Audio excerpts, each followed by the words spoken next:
האם פעם חשבתם למה אתם הולכים לבית ספר כמעט כל יום?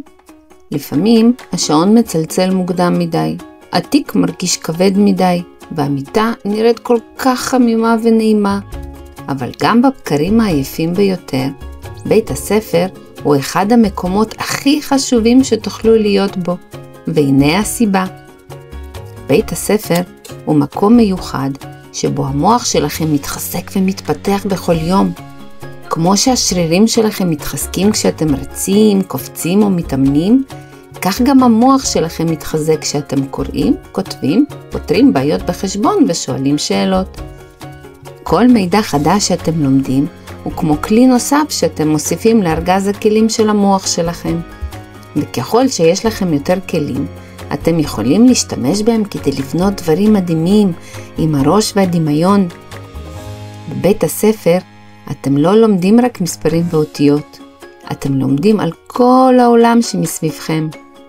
אתם מגלים איך צמחים גדלים, למה השמיים כחולים, איך בעלי חיים שורדים, ואיך אנשים חיו פעם.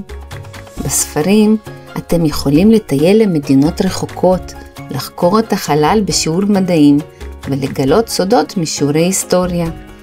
הידע עוזר לכם להבין טוב יותר את העולם, ועושה אתכם הרבה יותר סקרנים.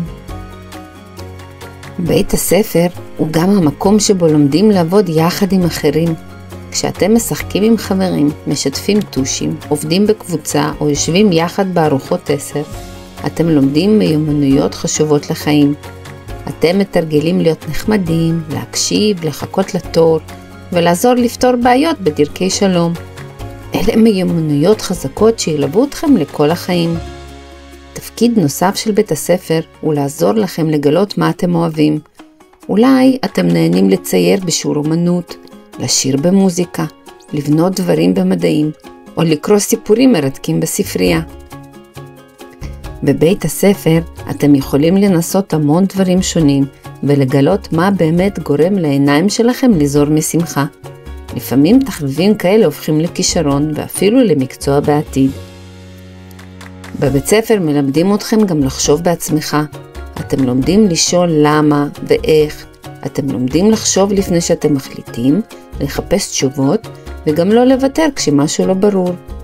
היכולת לחשוב בצורה חכמה תעזור לכם להתמודד עם כל מיני אתגרים, לא רק בכיתה, אלא גם בחיים עצמם.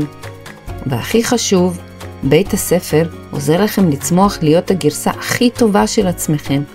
בכל יום אתם נעשים קצת יותר חכמים, קצת יותר אמיצים, וקצת יותר בטוחים בעצמכם. אז גם כשקשה, תזכרו שהמוח שלכם לומד, הלב שלכם גדל, והעתיד שלכם נבנה צעד אחר צעד.